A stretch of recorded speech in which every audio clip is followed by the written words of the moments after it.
Agora estamos no ar. Beleza. Obrigada. Obrigada, John. Obrigada, Agora Augusto. estamos sendo registrados. Tá bom. Obrigado a todos vocês pelo convite, pela participação. Vamos bater esse papo aqui, vamos falar de censura. O nosso hoje será sobre censura. Deixa eu compartilhar aqui já. A gente já começar a conversa. Quase 18 bilhões de dólares. Olha aí, todos estão vendo, então, né? Todos estão vendo a minha tela? Acho que sim. Bom, vou falando. Então, a gente vai falar da censura que um bonde chamado Desejo passou, né, pelo crivo daquela censura, daquela seleção para ser transposto para filme em 1951. E agora deixa eu ver como é que eu troco essa tela aqui. Agora ficou bonito mesmo. Seria aqui?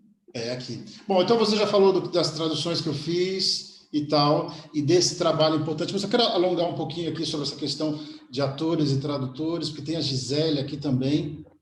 A gente fez esse trabalho que foi muito interessante com o Grupo Tapa, e eu quero falar da importância de se juntar várias instituições. Isso é importante. Várias instituições para apresentar um autor ou um escritor para um país. Então, o Tennessee já era conhecido no Brasil, claro, muitas peças dele já tinham sido montadas no Brasil, mas aí, com esse trabalho que a gente fez, que a gente começou no Grupo Tapa em 2008, deu uma renovada no material do Tennessee no Brasil. Aí saímos com esses 2 livros de peças curtas, Mr. Paradise e 27 Carros de Algodão, e nesses 2 livros de peças curtas, nós tivemos várias pessoas traduzindo. São atores e atrizes e tradutores também. E depois eu traduzi Gata em Telhados Quente, Descida de Orfeu e A Noite do Iguana, que aí virou uma peça, foi apresentada aqui em São Paulo, no Rio, Brasília, tal. E grande amiga minha, grande atriz, Clara Carvalho, traduziu as outras 3 peças longas, que virou o 4º livro dessa série da Realizações. Isso é um projeto de várias instituições. Então, tinha Maria Silvia Beth pela USP, né? Quer dizer, então, a academia. Tinha o Grupo Tapa, que tem 40 anos de experiência, um grupo de teatro. Tinha atores traduzindo, atores tradutores, e tinha a Realizações, que é uma editora. E a Realizações já tinha feito um trabalho muito interessante com o Matei Wisniak. É o mesmo processo. Eles traduziram as peças, lançaram os livros, e depois o Matei ficou mais conhecido no Brasil. Entendeu? Então, esse processo é bastante enriquecedor. Esse processo ao qual me refiro, ele gerou 2 peças, Alguns Blues do Tennessee e Hotel Tennessee, além do meu mestrado e do mestrado da Gisele. Coisas que eu me lembro, né? Deve haver mais coisas por aí. Então, a gente tem que continuar. Espero que esse curso que a gente está fazendo aqui agora possa também, daqui a um ano, gerar bastante material. Muito bem. É impressão minha ou eu estou ouvindo um barulho, um microfone? Não sei se estou. Bom, vamos lá. Do que a gente vai falar? A gente vai falar do um bonde chamado Desejo. Do que se trata a peça? Um bonde chamado Desejo é uma peça que oferece muito material para discussão sobre tema sensível e sobre censura. Então, a peça trata do quê? O conflito violento entre Stanley Kowalski, que é um operário de origem polonesa. Aqui já temos uma questão de preconceito racial. E sua cunhada, Blanche de Bois, que é descendente de uma aristocracia do sul, né, dos Estados Unidos, uma aristocracia decadente. Então, essa é a trama central de um bonde chamado Desejo. O que ocorre? A Blanche vem passar uns dias na casa da sua irmã Estela, num bairro de classe muito baixa, né, em Nova Orleans. Ela está muito nervosa, seus nervos estão abalados por todos os seus problemas pessoais. O que acontece? Ela perdeu a propriedade que ela tinha no sul, ela perdeu o emprego de professora que ela tinha, porque ela foi acusada de ter um relacionamento com um aluno de 16, 17 anos. Ela foi expulsa de uma cidade, da cidade que ela estava, a última cidade, porque ela foi acusada de fazer programa, né, de receber homens num hotel. Eu digo acusada porque a peça oscila entre a acusação... Cumbia.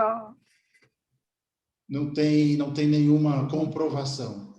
Bom, e ela chega nesse novo lugar, no bairro francês, Nova Orleans, e esse novo ambiente só piora a sua condição. Aqui tem outra questão que é muito interessante nessa peça. Ela faz de tudo para se proteger do mundo real. Finge ainda ser uma senhora nobre, cobre móveis velhos com lenços, põe quebra-luzes em lâmpadas para ocultar marcas de envelhecimento. E o que o Tennessee está falando? Ele está falando da dificuldade das pessoas assumirem as suas posições, né, diante da sociedade. Então, essas pessoas precisam mascarar sua orientação sexual, elas precisam mascarar, então elas vão, e ele vai colocando isso na peça, porque ele não consegue falar, em 1947, ele não consegue falar desses temas sensíveis abertamente. E o que ocorre? Então, Kowalski é um cara muito violento, muito machista, vamos dizer assim, e grosseiro, e Stella teme que as grosserias do marido magoem a irmã ou piorem a situação da irmã. Muito bem. Stanley se irrita com a presença da cunhada, da Blanche, descobre o seu passado, esse passado que eu contei para vocês, revela seu passado e, por fim, estupra a cunhada. Por fim, Blanche é internada em um hospício. Muito bem. Primeira crítica para Um Bonde Chamado Desejo. O Bonde Chamado Desejo estreou em 3 de dezembro de 1947 em Nova York, né? Aí, quando estreou, o que eu falo é a estreia na Broadway. Mas, hábito dos americanos, com as peças muito grandes, eles fazem uma pré-temporada no interior dos Estados Unidos, em algumas cidades. Na verdade, a primeira crítica para a peça Um Bonde Chamado Desejo foi escrita em 30 de outubro de 1947. E o crítico dessa revista, essa revista é um jornal, escreveu: o bonde era uma mistura de sedução, revelações sórdidas e perversões incidentais que revoltarão parte do público, mas serão devoradas com avidez por outros, ou seja, por outra parte do público. E a opinião dele, a última categoria, esse pessoal que vai devorar com avidez esses temas, essa última categoria vai predominar. E ele acertou na crítica dele. Bom, depois de um processo longo de elenco, de escalação de elenco e tal, a peça estreou na Broadway em 3 de dezembro de 1944 no Ethel Barrymore Theatre.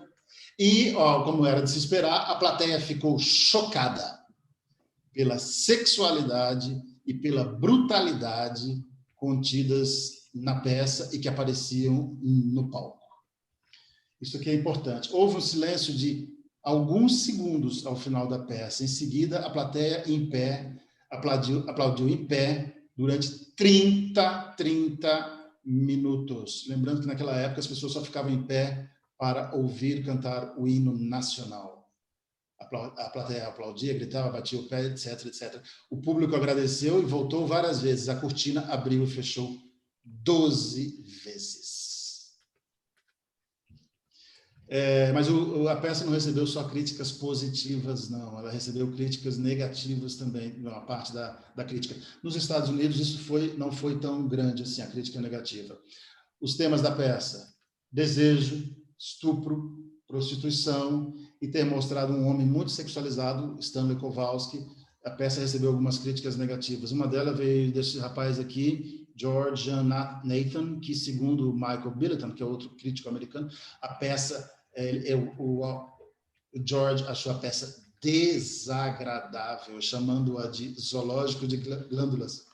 ele faz um trocadilho com o Zoológico de Vidro, que também é do Tennessee. Bom, depois desse sucesso, a peça foi para Londres e estreou em 1949. Com quem? Direção do Laurence Olivier, e tendo Vivien Leigh no papel de Blanche. E lá também a peça não escapou das críticas negativas, só que a imprensa inglesa foi mais severa com os temas da peça. Tennessee Williams foi chamado de obsceno e sórdido. E esse rapaz aqui, o crítico do Sunday Express, considerou Blanche uma prostituta, neurótica e ninfomaníaca. Essa é uma questão importante porque essa é a impressão que as pessoas tiveram com a peça no final dos anos 40 e começo dos anos 50. Né? Essa impressão mudou. Hoje a gente pensa a peça de maneira diferente. Não é que a Blanche seja isso ou aquilo. A peça permite essas interpretações. Bom, Tennessee não gostou muito da censura que a peça sofreu na Inglaterra, em Londres, porque a peça também foi atacada pelo parlamento como baixa e repugnante.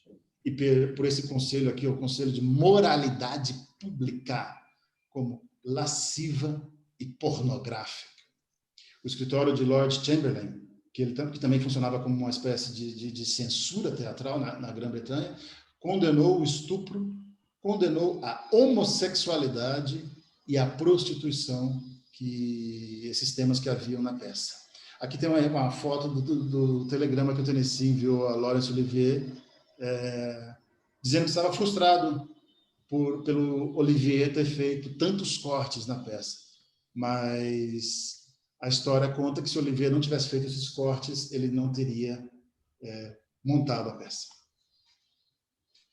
Bom, aí nós entramos aqui um pouquinho, só para esclarecer uma questão, o bonde virou rua no Brasil.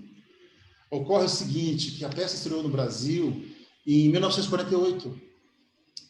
A nossa primeira Blanche brasileira foi a Henriette Morinot, que era uma atriz francesa, né, mas que já morava no Brasil há muito tempo.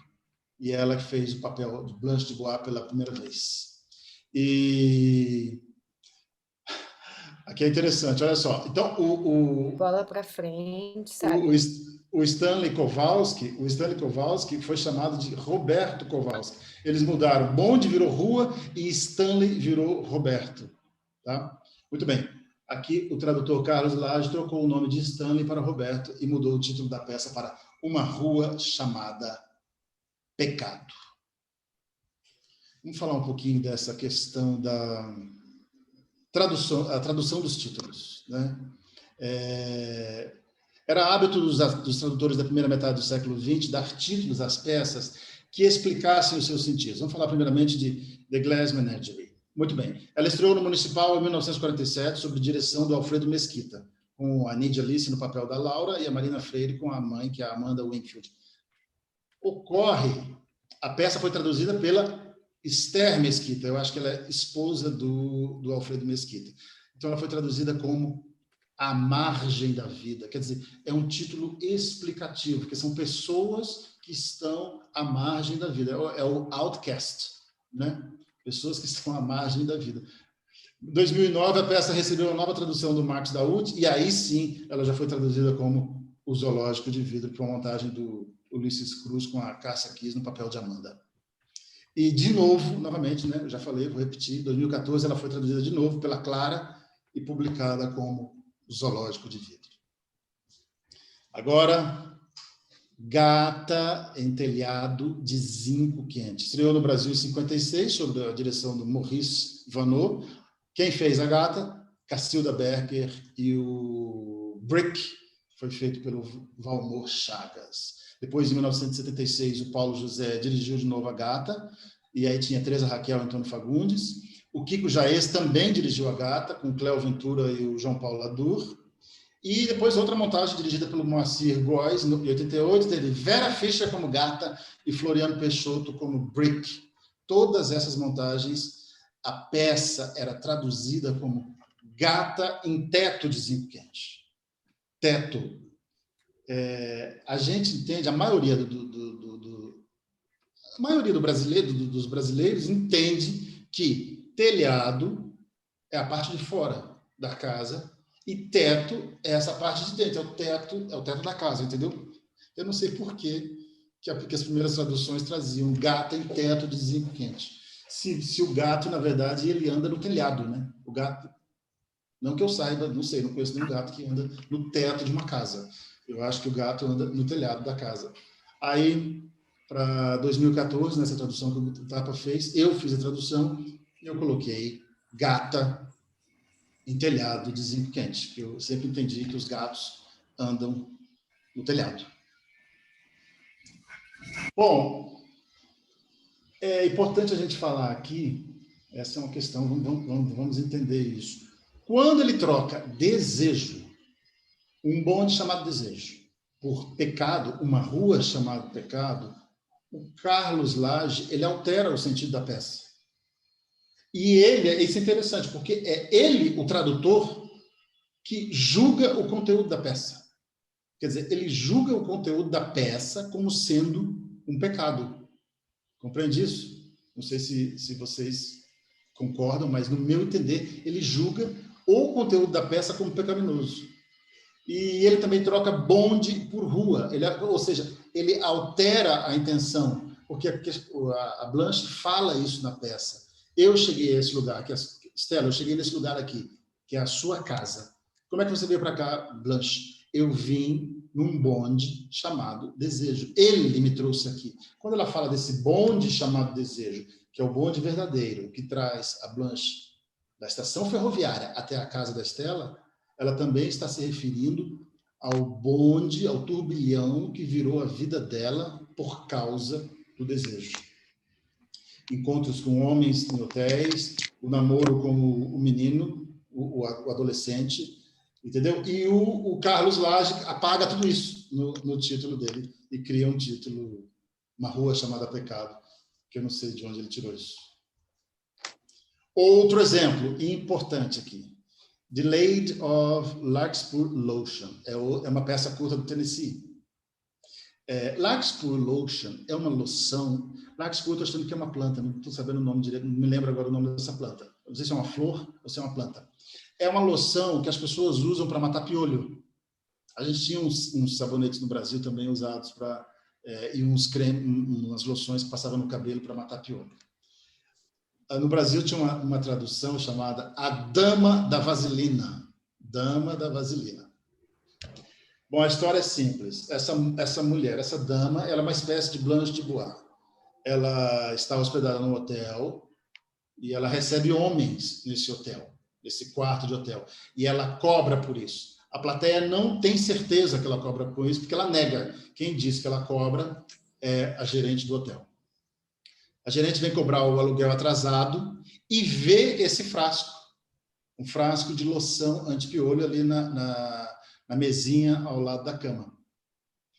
Esse era uma loção usada para matar tanto o piolho quanto o chato, que é o piolho pubiano também. Então, quer dizer, The Lady of Larkspur Lotion, a dama da loção anti-piolho, deixa uma dúvida. Ela está usando essa loção para matar piolho ou ela está usando essa loção para matar chato? A dúvida fica. Agora, em português, a Dama da Vaselina fica muito escancarado, fica muito claro. Não sei, o tradutor tomou partido. Por quê? Vaselina é um lubrificante usado em oficina mecânica. Entendeu? Então, é assim, burrinho de freio ou qualquer peça de carro ou de caminhão que precisa fazer pressão e dentro você tem um dispositivo que corre dentro de um tubo de metal, o que o mecânico faz? Ele passa vaselina por dentro desse tubo para a borracha correr por dentro, para lubrificar, para essa borracha deslizar macio, né, de forma macio dentro desse tubo. Só que a vaselina também era usada como lubrificante sexual ali pela década de 60, pela década de 70. O que ele fez? Ele tomou partido, ele diz que ela é a dama da vaselina. Agora, o que é uma vaselina estaria fazendo dentro de um quarto de hotel de uma mulher que não tem nada a ver com mecânica. Ou seja, o título não deixa dúvida e ele é mais grosseiro ainda. Na tradução atual, eu sugeri e eles aceitaram, ficou A Dama da Loção Anti-Piolho. Pelo menos, por enquanto, o título é esse. Muito bem. O Bonde é, talvez, eu diria, o texto mais montado e o texto mais estudado de Tennessee Williams no mundo todo. Essa peça revolucionou o teatro na Broadway por causa da sua temática. É uma peça que reproduz a política de gênero, né, sexista do pós-guerra. Kowalski é um cara que manda e desmanda. E, principalmente, a tipificação das mulheres como fáceis ou respeitáveis. Então, Stella de Bois seria respeitável, ela é casada com o Kowalski. Blanche de Bois não é respeitável, então ela é fácil, ela é uma mulher de vida fácil, entre aspas, obviamente. Então tem essa questão sexista. Mas ela estreou no momento que havia a emenda dos direitos iguais, salários iguais, as mulheres estavam alcançando uma independência política, financeira, os homens estavam começando a perder espaço, e nesse sentido dá a impressão que a peça também foi julgada por esse contexto de mudança. A Jessica Tandy ganhou um prêmio Tony pelo teatro, e o Tennessee ganhou o Pulitzer e o New York Drama Critics Circle.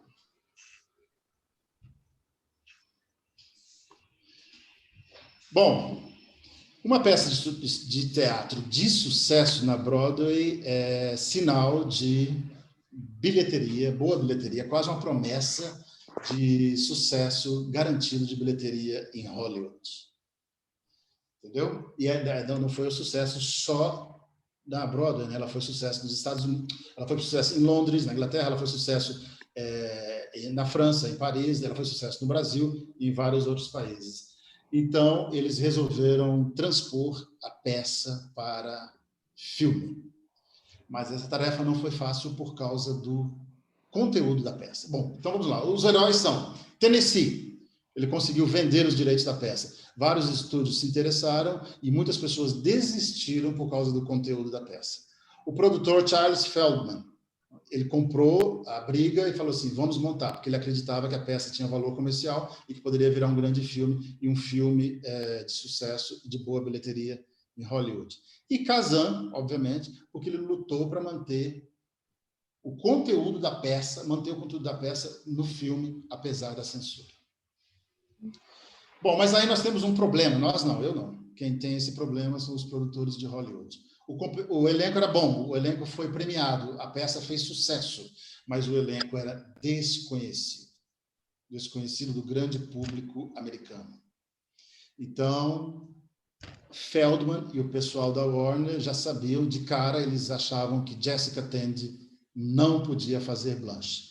Todas as críticas, ou pelo menos a maior parte das críticas especializadas, elogiam o trabalho da Jessica Tandy. Dizem que ela fez um trabalho magnífico como Blanche de Bois, a primeira Blanche de Bois do mundo, mas eles achavam que ela não tinha, aqui começa o problema, que ela não tinha apelo sexual. E aí o Kazan conta uma história que nós aqui mais ou menos hoje sabemos, tanto que tem o Me Too, o movimento Me Too em Hollywood, que se espalhou pelo mundo todo, que fala dos abusos dos produtores de Hollywood. Então, o Kazan conta que os magnatas de Hollywood seguiam uma regra muito simples para escalar as protagonistas. Eles tinham que responder a seguinte pergunta: eu quero transar com ela? Se sim, ótimo, ele escala. Se não, não, então ele não escala, ele não serve. As mulheres, as atrizes, que seriam protagonistas, tinham que ter apelo sexual. E a resposta para Jessica Tandy foi pior ainda. A resposta foi: nem pensar. Bom, aí chamaram a estrela que iria encabeçar esse elenco, Vivien Leigh. Os produtores queriam e quase todos concordaram, então eles foram atrás. Quais as razões para isso? Scarlett O'Hara ainda estava no imaginário do público americano. Vivian Leigh fez muito sucesso com o Scarlett O'Hara do Vento Levou. E com isso ela ganhou um Oscar. Então já era uma atriz conhecida do público e que o público gostava. Era uma atriz agraciada com o Oscar. Vivian Leigh tinha glamour, Vivian Leigh tinha sex appeal e Vivian Leigh tinha um título com sotaque, o título de Lady Lawrence. Já que ele era Sir Laurence Olivier, então ela era Lady Lawrence. Tudo isso soma, né? Tudo isso conta na hora de fazer a publicidade. E veja bem agora aqui como funciona o pensamento de um produtor de Hollywood. A Warner chegou a cogitar Olivia de Havilland para o papel de Blanche e pagaria para Olivia $175 mil. A negociação não deu certo e aí os produtores acabaram lucrando, porque eles conseguiram Vivian Leigh por $100 mil e Marlon Brando por $75 mil. Ou seja, eles conseguiram os protagonistas pelo preço, os dois protagonistas pelo preço de uma Olivia de Havilland.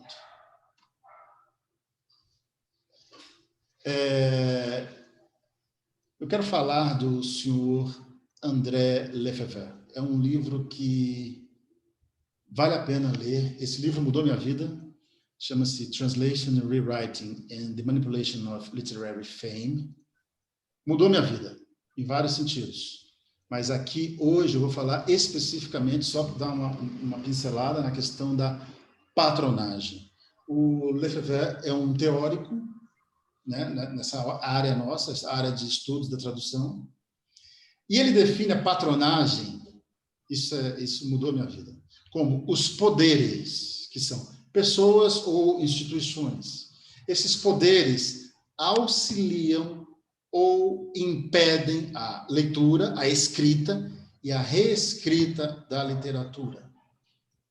Quer dizer, esses poderes, essas pessoas ou essas instituições, elas podem influenciar uma adaptação de um texto, a recepção de um texto e a canonização de uma obra, né? Devido a restrições impostas ao tradutor, ao adaptador, que o Lefebvre chama de reescritor. No nosso caso aqui hoje, a instituição que exerce a patronagem, porque tem também os estúdios de Hollywood, que são poderosos, tem o esquema de publicidade de Hollywood, que é poderoso, tem várias instituições, várias pessoas, mas eu quero falar especificamente da patronagem exercida por um órgão religioso ou um órgão de censura. No nosso caso aqui hoje, é o escritório do Brim, que é um escritório de censura, e a Legião de Decência, que é uma instituição católica. Sobre essa questão aqui esses poderes, instituições ou pessoas influenciam a adaptação, eu quero voltar na questão da estrela. Ao abrir mão, ao descartar Jessica Tandy, que era desconhecida, e trazer Vivian Leigh, os produtores alteram o processo, entendeu? E garantem bilheteria. Esse é o papel da patronagem. Esse papel, às vezes, pode ser positivo e, às vezes, ele pode ser negativo. A Vivian Leigh, a escalação da Vivian Leigh para o Bonde Chamado Desejo é uma das maiores, uma das apostas comerciais mais bem-sucedidas de Hollywood. Muito bem, então agora vamos chegar no nosso ponto aqui. A censura. William Hayes. Bom, o que acontecia? Na década de 30, o público e as instituições estavam reclamando muito do conteúdo obsceno, do conteúdo considerado obsceno dos filmes. Não só do conteúdo, como também da vida, dos escândalos envolvendo estrelas de cinema. O governo ameaçou censurar os filmes. Então, o que aconteceu? Os produtores se reuniram nessa associação aí, Associação de Produtores de Filmes dos Estados Unidos. Eles se reuniram e falaram, não, o governo não precisa censurar. Nós mesmos vamos controlar o conteúdo dos filmes. Quem era o presidente dessa associação? Esse rapaz aí, William Hayes. E ele, agora isso aqui é importante, ele era presbiteriano convicto, advogado, político, e depois de que ele ficou como presidente dessa associação, ele ficou conhecido como czar da indústria cinematográfica. Tamanho o poder do rapaz. Bom, então o William Hayes resolveu que eles próprios iriam controlar, iriam censurar, entre aspas, o conteúdo dos filmes, mas os religiosos não estavam satisfeitos, porque a coisa não estava sendo bem feita. Então, em 1933, pessoas ligadas à igreja, que estavam insatisfeitas com a obscenidade, essas pessoas criaram a Legião Nacional da Decência Católica.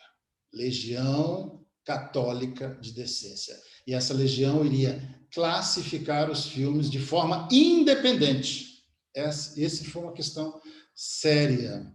E isso iria pressionar a indústria na questão do bolso, na questão da bilheteria. E essa legião, ela se uniu a vários grupos. Então, foi uma união entre católicos, protestantes e mulheres. E eles lançaram planos para boicotar os filmes que eles consideravam imorais.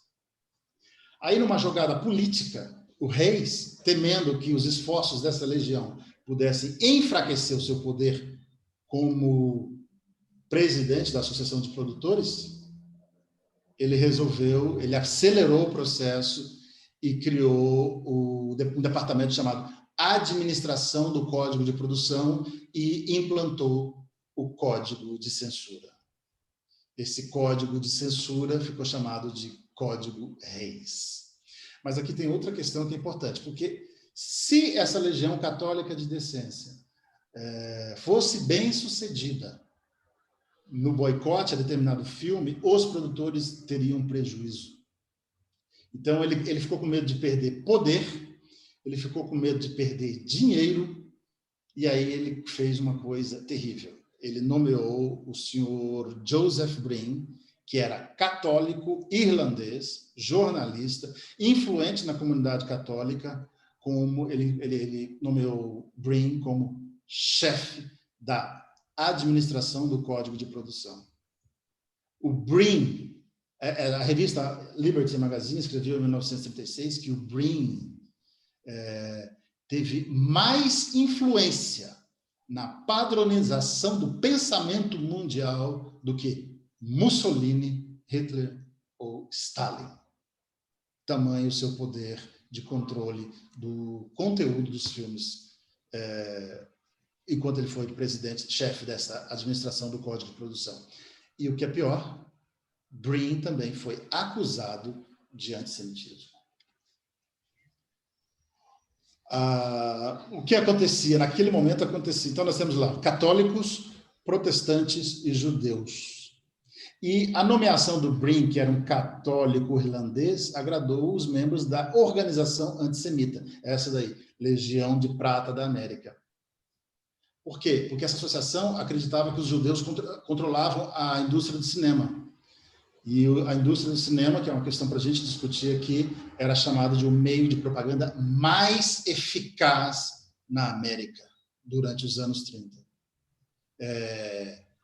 Breen estava profundamente preocupado com os cineastas judeus, preocupado que eles tentassem usar os maus tratos nazistas aos judeus, os maus tratos na Segunda Guerra, como um veículo de propaganda.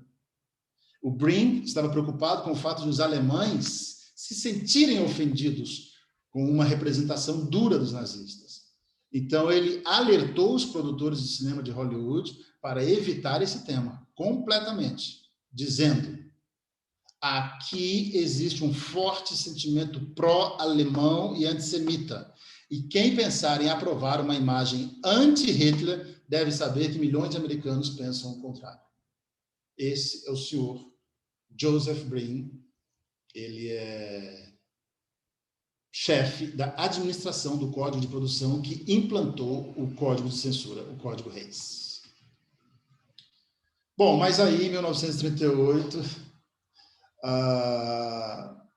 por causa das questões nazistas na Alemanha, o Papa Pio XI denunciou o antissemitismo, afirmando que não é possível que os cristãos participem do antissemitismo. Então, os católicos americanos formaram o Comitê de Católicos para combater o antissemitismo.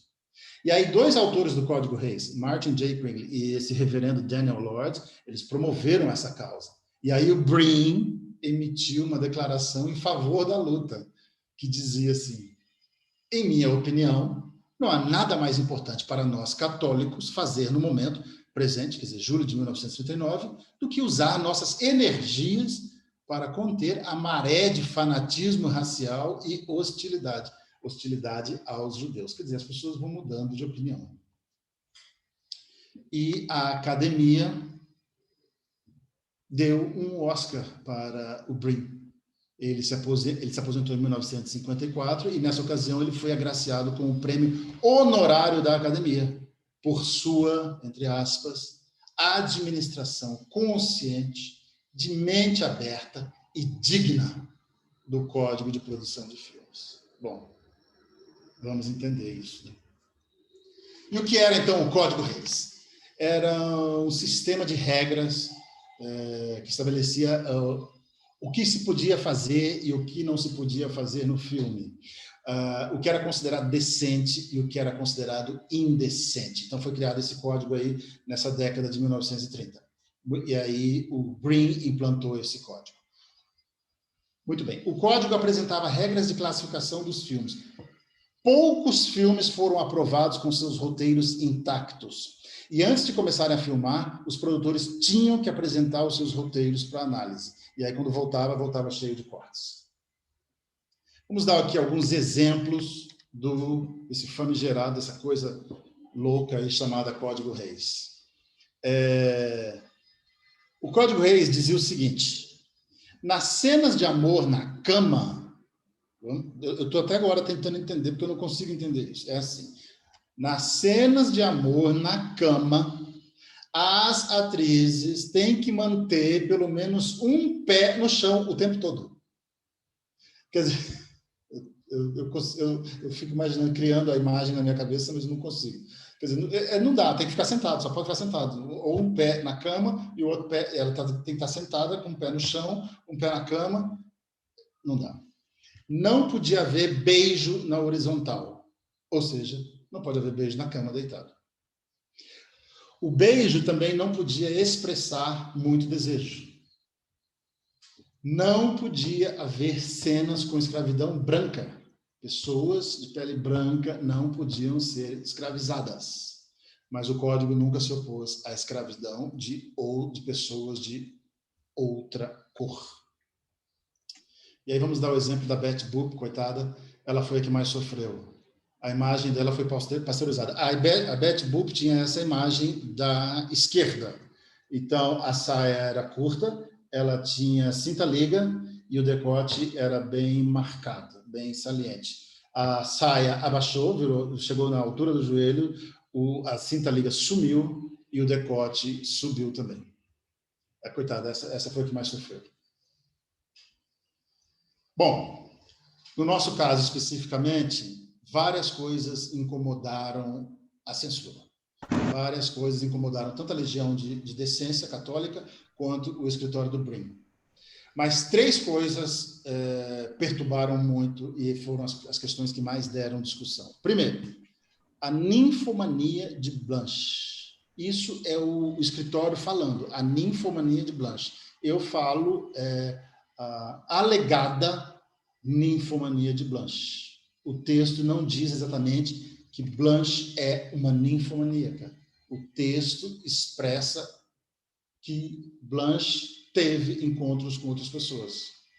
Segundo, a referência à homossexualidade de Alan Gray. Alan Gray é o marido de Blanche, ele se mata. Isso é claro, isso o texto faz mesmo. O código é que não gostava disso.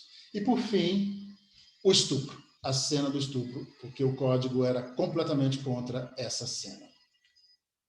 E aqui tem uma questão que vale a pena a gente discutir, que é: os censores achavam que esses temas, os censores achavam que temas complicados, esses temas delicados, esses temas, então, vamos chamar aqui a nossa palavra, esses temas sensíveis, não poderiam ser apresentados ao público de cinema. O Joseph Brin, por exemplo, achava que o material pode ser perfeitamente válido para dramatização e abordagem no teatro. Pode ser questionável. Agora, ele pode ser completamente inaceitável quando apresentado em um filme. E aí, Kazan e Tennessee tiveram que achar saídas que satisfizessem os censores, mas mantivessem os seus anseios artísticos, mantivessem o que eles queriam falar, principalmente com relação ao estupro. Bom, aí depois de muitas discussões, o escritório do Brin aprovou o roteiro, o filme foi rodado, foi montado, e aí começaram as exibições de teste. E aí surgiu outro problema: a Legião de Decência. A Legião de Decência classificou o bonde com a letra C, C de condenado. Isso significava que os católicos todos estavam sendo convidados entre aspas, mas na verdade estavam sendo forçados, orientados a boicotarem o filme.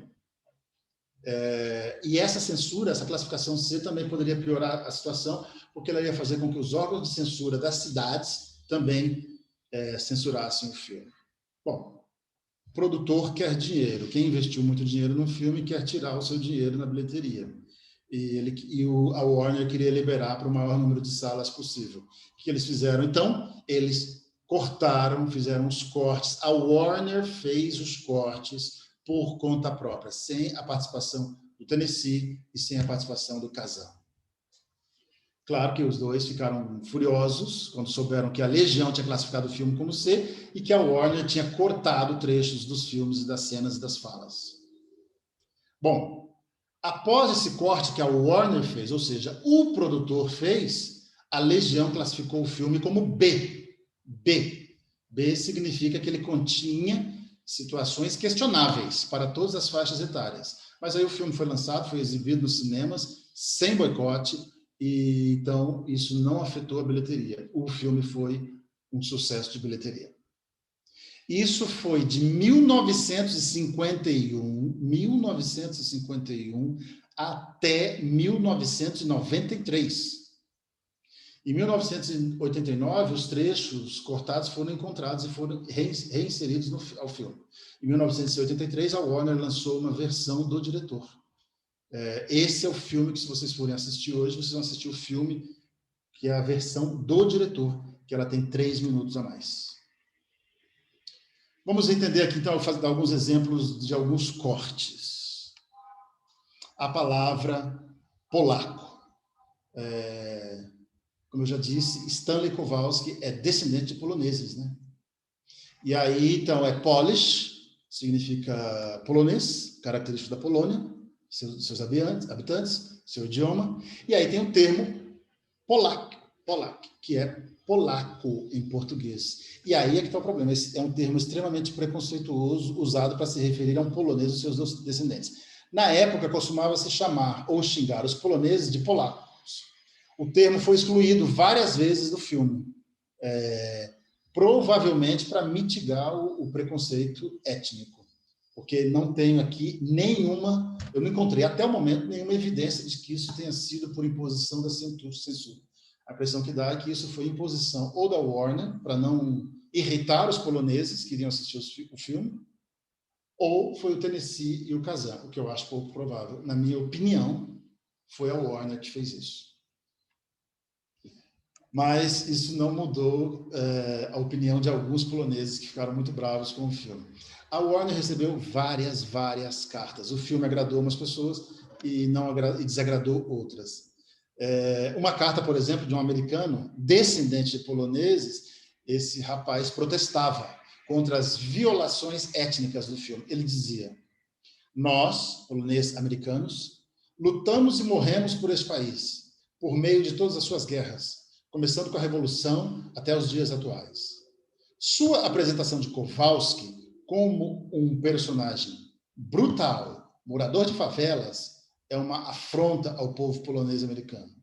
Discuti esse filme com 5 de meus amigos polonês-americanos que trabalham comigo e desejo informar que pretendemos boicotar todos os futuros filmes da Warner.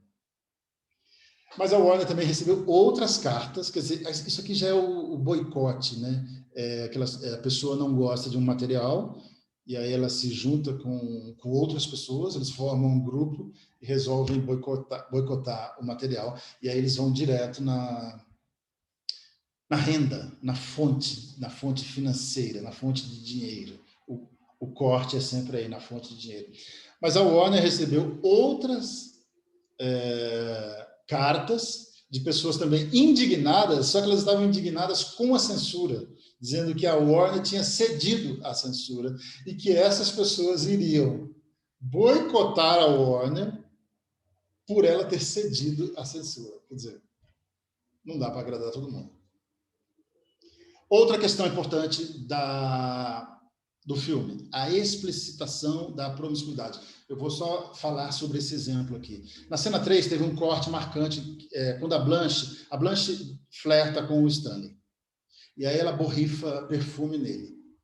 E aí o Stanley fica bravo, e aí a Legião de Decência, esse aqui é só um exemplo, ela exigiu o corte de uma fala, por considerar que essa fala explicitava demais o comportamento promíscuo de Blanche na cidade de onde ela tinha vindo, onde ela supostamente recebia homens no hotel. O Stanley diz: se eu não soubesse que você era irmã da minha mulher, eu ia pensar coisas sobre você. E ela brinca e diz: tais como? Não dá uma de burra comigo, você sabe. Ou seja, ele quer dizer, se eu não soubesse que você era irmã da minha mulher, eu ia pensar que você se prostitui. Porque eu não sei de onde você tira dinheiro para comprar essas coisas que você tem. A Legião de Decência exigiu o corte e essa fala foi cortada. Esse aqui eu vou tentar mostrar o vídeo para vocês daqui a pouco, tapa na bunda ou tapa no quadril. A cena 3 tem uma cena que é a seguinte: a Stella e a Blanche voltam da rua, os rapazes estão jogando pôquer e eles começam a discutir, o Stanley dá um tapa na coxa da Stella. Essa que é a rubrica diz, a rubrica do texto. Stanley dá um tapa na coxa da Stella. Mas no filme ele dá um tapa na bunda dela. Provavelmente essa mudança foi feita durante os ensaios da peça e obviamente acrescentada ao roteiro do filme. O memorando do escritório do Brin sugeriu que o tapa, e aí o tapa, o memorando usa a palavra traseiro. Traseiro é a mesma palavra que, em geral, a gente usa a dublagem brasileira ou a legendagem brasileira usa. Vou dar um chute no seu traseiro, vou dar um tapa no seu traseiro, entendeu? Veja que ou é bunda hoje em dia tem bumbum também. Bumbum, na minha época, era de bebê, agora bom, enfim. O que o escritório do Brin falou? Página 39. O tapa será no quadril, não no traseiro. Mas aí o Kazan e o Tennessee brigaram, insistiram, eles achavam que o tapa tinha que ser na bunda e esse tapa ficou. Tá? Eles venceram essa batalha e esse tapa foi mantido. E, na continuação, por que eles lutaram? Essa aqui é uma questão importante. Eu vou tentar mostrar a cena para vocês e vocês podem avaliar. Porque na continuação da cena, a Stella diz: odeio, fico louca quando ele faz isso na frente dos outros. Ou seja, ela, no meu entender, pode ser que as pessoas discordem, ela está dizendo que ele bate na bunda dela no dia a dia, lá na casa dos dois, ou quando os dois estão transando. É uma questão. Se ele corta esse tapa, obviamente teria que cortar essa fala. Mas se ele corta esse tapa e essa fala, ele enfraquece a questão de que esse casal tem uma relação é um casal ligado por uma questão sexual muito forte. É o famoso casal entre tapas e beijos. Outra cena que é tudo que é relacionado a sexo, corpo, desejo, sensualidade, a Legião se incomodava. Muito bem. Mas aqui foi o escritório do Brin que se incomodou. Eu tenho essa cena também, vou mostrar para vocês. A rubrica do texto diz, texto da peça diz, Blanche, ela tira a blusa, fica em pé, só de combinação de seda rosa e saia branca, na frente da luz, atrás dos reposteiros. O escritório do Brin informou que essa cena não pode indicar que ela estava na frente da luz. Mas aí, de novo, Kazan, porque ia aparecer o corpo em 1951, ia aparecer o corpo da Blanche Vivian Leigh, só de combinação, o corpo inteiro dela na frente da luz, numa espécie de exposição, numa espécie de se mostrando para os rapazes que estavam jogando pôquer na outra sala. Mas aí o Kazan bateu o pé e essa cena também ficou.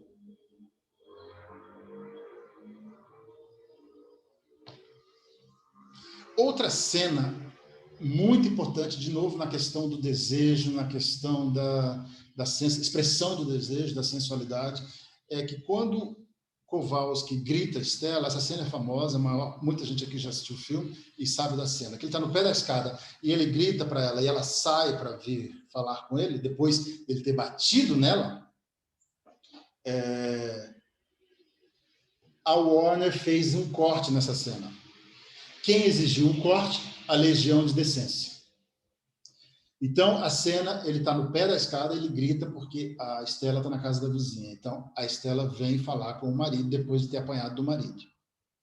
Então, toda tomada, todo ângulo que fica muito no rosto da Stella foi cortado. Então, era só tudo que é muito claro, muito plano, primeiro plano ou plano americano, foi cortado. E ficou tão só plano médio, plano distante ou cena no escuro. Entendeu? Então, a Legião sugeriu que toda tomada mostrando o rosto de Stella em primeiro plano, expressando desejo, por exemplo, fosse cortada. Apenas os momentos em que ela está de lado no escuro e em plano americano foram autorizados. Outra parte cortada é o primeiro plano de Stella no topo da escada, quando ela vai descer a escada, né? E que ela está numa turbulência emocional. Então, ela está numa turbulência emocional porque ela acabou de apanhar do marido, mas ela também tem um desejo pelo marido. A Legião achou que era muito estranho essa expressão de desejo depois da mulher ter apanhado o marido. Eles só permitiram os planos abertos ou as tomadas que o rosto dela ficasse no escuro. Outra cena, outro corte relacionado à suposta, à alegada, eu vou dizer aqui, ninfomania ou promiscuidade de Blanche. Um rapaz vem pedir doação para Blanche, para um jornal, para uma coisa assim. Então, ela se encontra com esse jovem. Esse jovem faz a Blanche se lembrar do seu falecido marido, né? O Alan. Aí, o escritório de Brin não fez nenhuma recomendação à cena.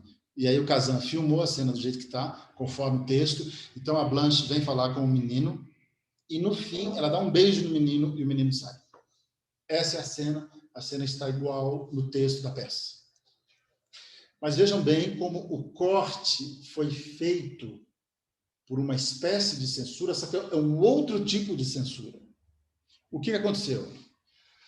Durante as exibições de teste, o filme já tinha sido rodado, já tinha sido editado. Essa cena causou incômodo na plateia, porque a plateia ria.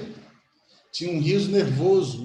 Por quê? Porque eles viam uma mulher mais velha, Blanche, nos seus 32, 33, 35 anos, beijando um rapaz muito novo.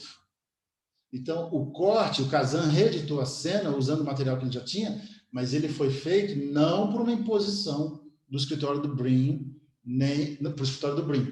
Ele foi feito porque a plateia ria de nervoso. Quer dizer, aqui no meu entender, é de que a plateia se incomodava de que a mulher mais velha estivesse beijando o menino mais novo.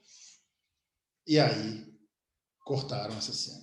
Aliás, ele não cortou a cena, ele editou a cena de forma que parece que a Blanche está sonhando.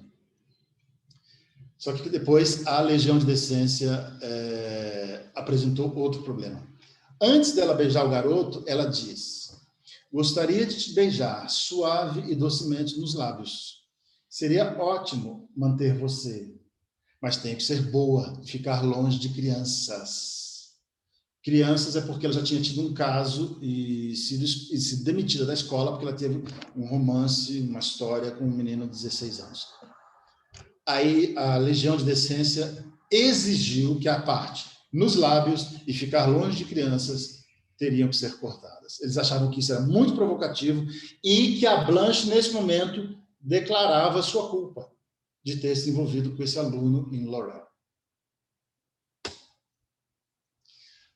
Agora vem o caso da homossexualidade do Alan Gray. Bom, esse é um caso complexo.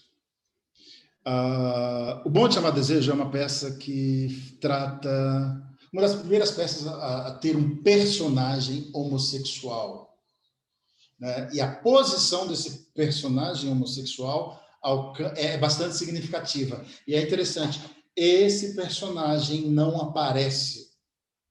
Ele não aparece fisicamente e ele também não é mencionado tão claramente. Eu vou mostrar como que ele é mencionado no texto da peça. Mas você percebe que é um homossexual. Bom, por causa do preconceito da época, nem mesmo na peça, Blanche diz claramente que Alan é homossexual. Ela conta uma história, ela revela o que aconteceu e é tudo por sugestões.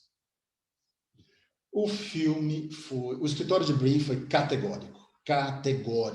Diz, nada poderia indicar a homossexualidade de Alan Gray, porque esse tema não poderia ser tratado no cinema, a palavra homossexual não poderia nem ser usada. E agora, olha o que o memorando do escritório escreveu. Número 1.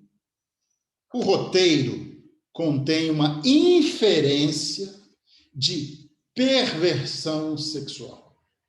Isso se refere principalmente ao personagem do marido jovem de Blanche, Alan Gray.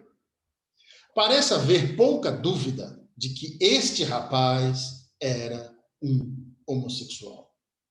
E aí o escritório disse que o motivo do suicídio do Gray tinha que ser eliminado. Não podia ser a homossexualidade. Bom, eles começaram uma discussão, e o Kazan não queria, o Tennessee não queria, e o escritório do Green disse que não iria abrir mão, e aí o Tennessee resolveu ceder para ganhar lá na hora do estupro, para ver se conseguia ganhar alguma coisa na hora do estupro.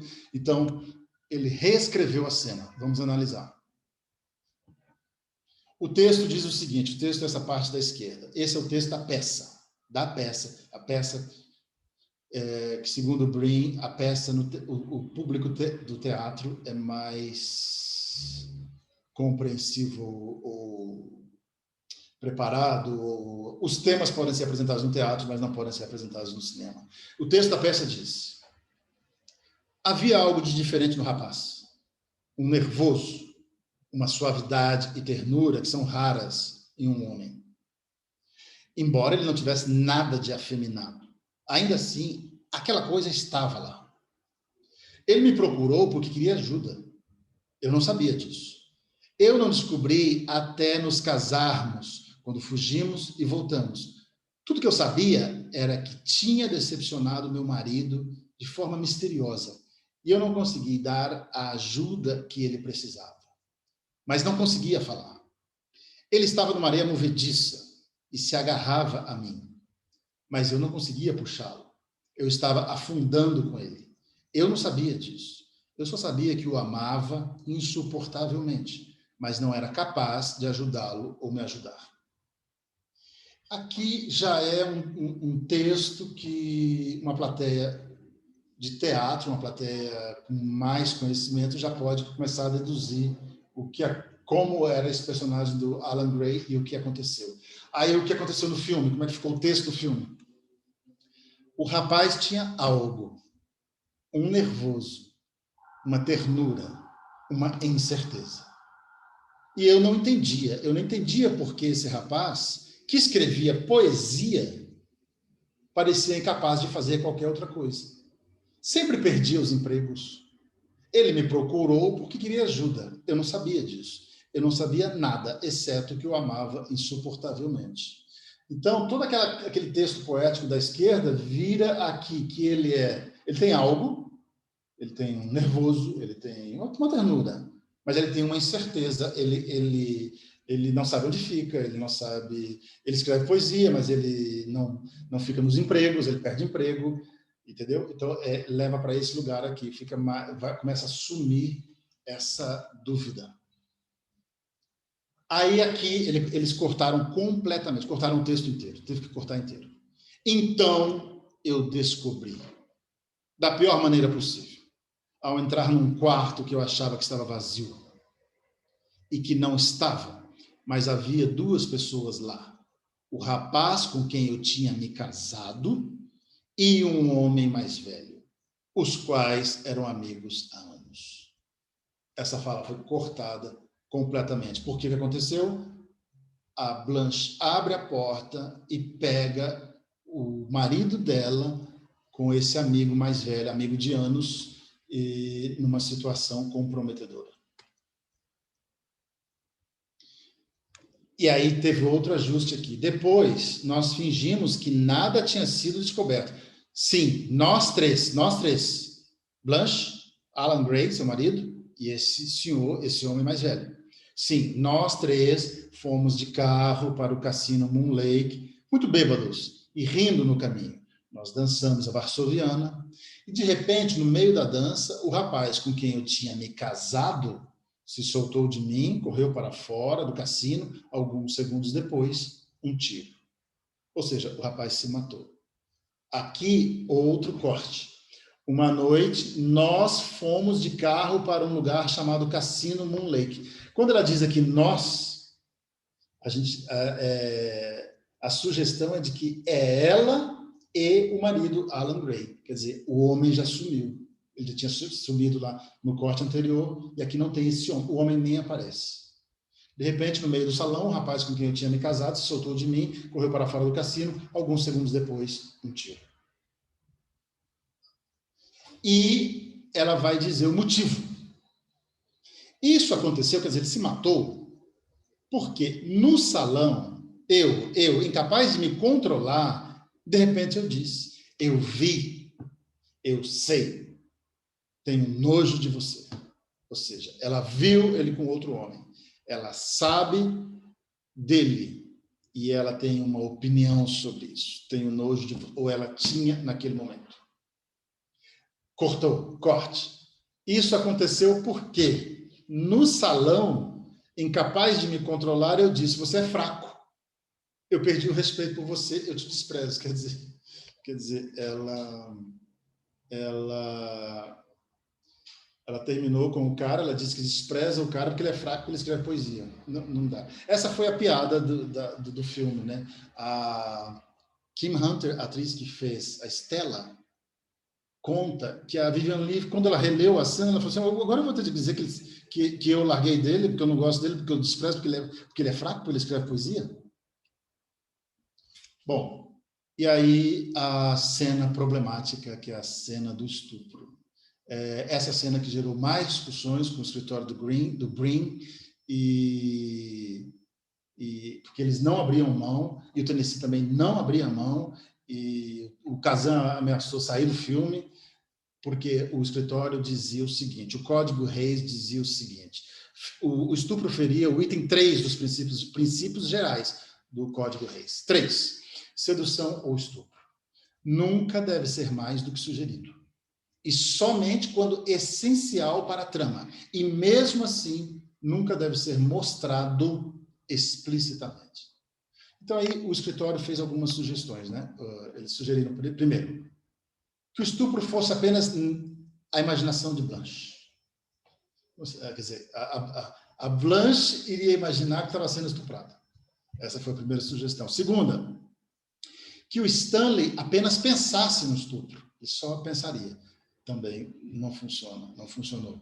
A outra opção seria o Stanley bater na Blanche, com violência, e ela desmaiar. Então, quer dizer, no lugar do estupro, ele iria bater nela com violência. Quer dizer, bater nela com violência, ela desmaiar, podia. O estupro não podia. Quer dizer, bom, não sei. Blanche não é ninfomaníaca. Aí o Tennessee escreveu uma carta para o Breen explicando o significado do estupro e o quanto ele era essencial na peça. Ele não podia sair da peça. E aí isso gerou muitas discussões, muitas reuniões.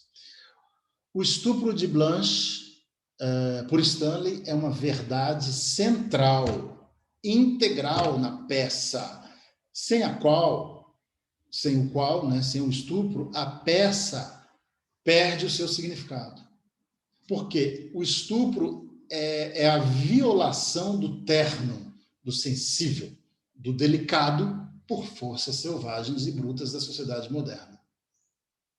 Entendeu? Então, é um apelo poético pelo entendimento, pela compreensão. Eu não levantei a questão fazendo de Blanche uma pessoa totalmente boa ou de Stanley uma pessoa totalmente má, uma pessoa totalmente ruim. Mas qualquer um que se esforçar um pouquinho vai entender que Blanche não é uma dipsomaníaca, nem uma ninfomaníaca, mas é uma pessoa de intensa solidão, falibilidade e anseio espiritual em busca de afeto e proteção. Aí o Breen autorizou a cena do estupro, permitiu, desde que ele fosse feito com bom gosto e de forma indireta. Essas palavras, bom gosto e de forma indireta, são das cartas dos memorandos. E também o escritório do Breen exigiu que aceitou a manutenção do estupro, mas para isso o Stanley tinha que ser punido. O Tennessee e o Kazan não queriam punir o Stanley porque isso descaracterizaria a representação do comportamento da época. Porque o comportamento da época era que, nesse caso de estupro, não haveria punição. Então, eles queriam retratar conforme a situação conforme ela era. Mas o escritório não aceitou. Tem que punir. E aí, o Stanley é punido no fim do filme. Em duas situações que eu vou mostrar para vocês.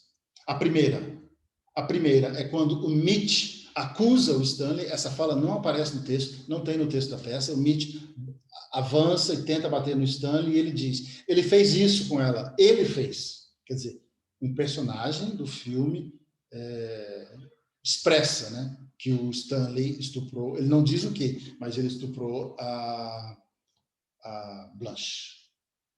E sabendo que ele fez isso com ela aqui, também tem um duplo sentido, no sentido de que ele enlouqueceu a cabeça dela, ele fez isso com ela, quer dizer, também deixa a dúvida, não é tão claro assim. Não é ele estuprou, não, ele fez isso com ela.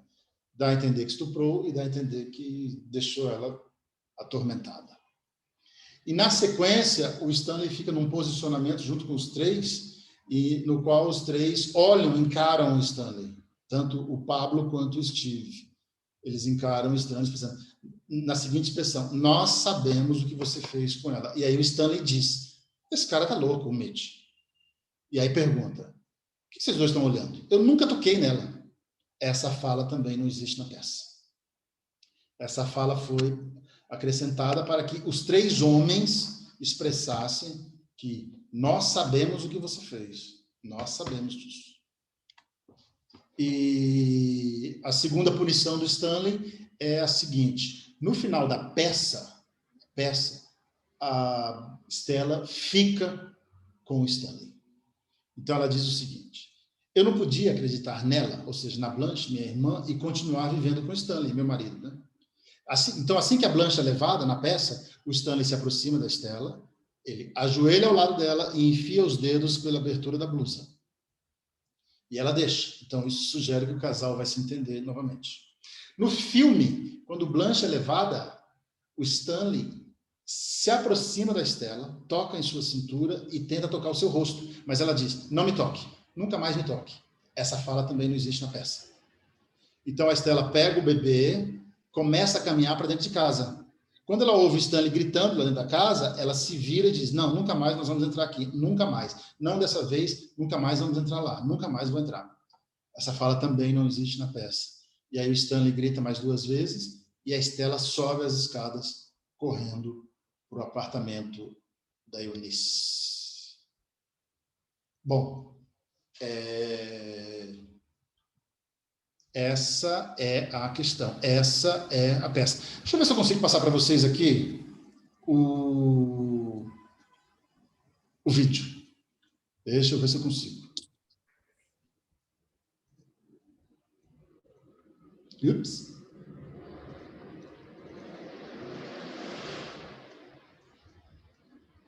Ups. Não consigo. Não sei o que aconteceu. Não consigo. Enfim, é isso. Fica então para... Não consigo passar para vocês. Fica então para vocês assistirem o filme e tirarem suas conclusões. E agora podemos falar a respeito dessa loucura toda aí. Oi, por favor, oi. Ok, peraí, tem que unmute todo mundo. Security, unmute themselves. Ok, acho que quem vai falar pode falar agora, sim. Oi, o Tá me ouvindo. Ai, maravilhoso, Augusto, todo mundo comentando aqui que a aula está super bacana, maravilhosa, que é um assunto muito interessante. Muitos comentários para a gente discutir. Gente, relembrando que a gente vai mandar os slides por e-mail, tá? A Ana vai organizar, tá, Ana? A gente manda para ela e ela manda para vocês. Os links de filmes que eu passei na última aula, esse do Augusto, a gente também vai passar separado e vocês têm um grupo no Telegram. Eu posso colocar lá, o Augusto não está no grupo, mas eu estou. Eu vou colocar lá, porque aí vocês podem assistir, tá? O John também, antes de entrar na discussão, o John deu alguns recados aqui durante a aula. Eu posso falar até, sim. Isso, John. Sim, ok. Fala rapidamente. Eu coloquei meu e-mail para quem quer entrar no Tradinfo. Temos grupo de estudos sobre adaptação, primeira sexta-feira à tarde por mês, cada mês. jmilton@uspbr. Tudo isso da lista, eu estou vendo isso, parece que é fácil, eu tenho que aprender. Jamili está me ensinando como tirar a lista, parece que está tudo guardado dentro do Zoom. Então, não tem problema. Alguém está perguntando sobre certificado, isso vem automaticamente depois do final do curso, para vocês, e-mail. Vocês não têm que fazer nada sobre isso. E mais alguma coisa? Acho que não. Acho que a Ana falou que não vai ter aula na quarta-feira. Denis tem problema com a CAPES. Não sei se ele vai ser o novo presidente da CAPES. Mas isso é o problema. Então, parece que a aula dele vai para o fim do curso. Ok? Mais nada para mim. Passo a palavra de novo para José. Ok, obrigada, John. Então, é isso. Lembrando, a bibliografia também vai ser enviada para vocês.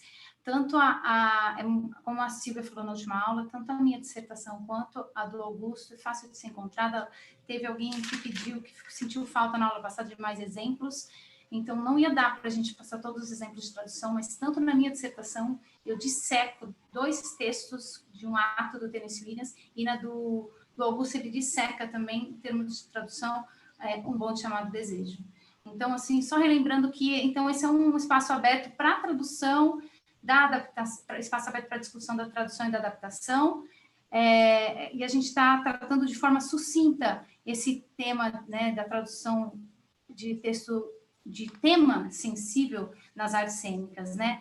E a gente fica muito feliz de ter vocês aqui discutindo com a gente. Eu li muita coisa aqui, continuarei lendo, espero que a gente consiga discutir. Se não der tempo, como não deu na aula passada, que, por exemplo, o Rafael comentou que queria ter sido ouvido. Desculpa, Rafael, não foi possível, mas fora daqui a gente pode conversar, a gente pode discutir. Eu e Augusto, a gente tem muita vontade de falar sobre sistemas sensíveis, então nos procurem, ok?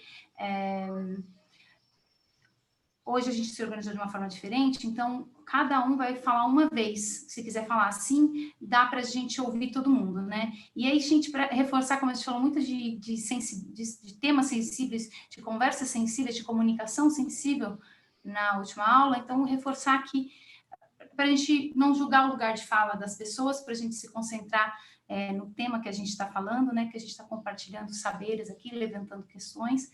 E o GREAT, ele é um grupo apoiado pela USP, mas não necessariamente todos são professores da USP, a gente tem professores de universidades do Brasil inteiro, tem tradutores, tem pesquisadores bolsistas e não, escritores, artistas, então todos interessados em discutirem a adaptação e a tradução. Isto posto, eu achei muito bacana tudo que o Augusto falou, e eu discuto num artigo que eu escrevi no ano passado, um pouco sobre uma tradução de um bonde chamado Desejo, uma adaptação, aliás, do Antunes Filho. Não sei se vocês viram. O Antunes Filho fez, não me lembro o ano agora, mas não faz muito tempo, pouco tempo antes da morte dele, Blanche. Só chamava Blanche, era uma adaptação desse texto. E ele fez em fonemol, que, não sei se para quem não é do teatro, né, é uma língua inventada. Então, todo o texto é com essa língua inventada. Então, é uma completa adaptação. Mas eu assisti a peça e vi que a peça está na íntegra, começo, meio e fim, todos os pontos, e esses pontos sensíveis que o Augusto colocou, tem muito forte na peça do Antunes.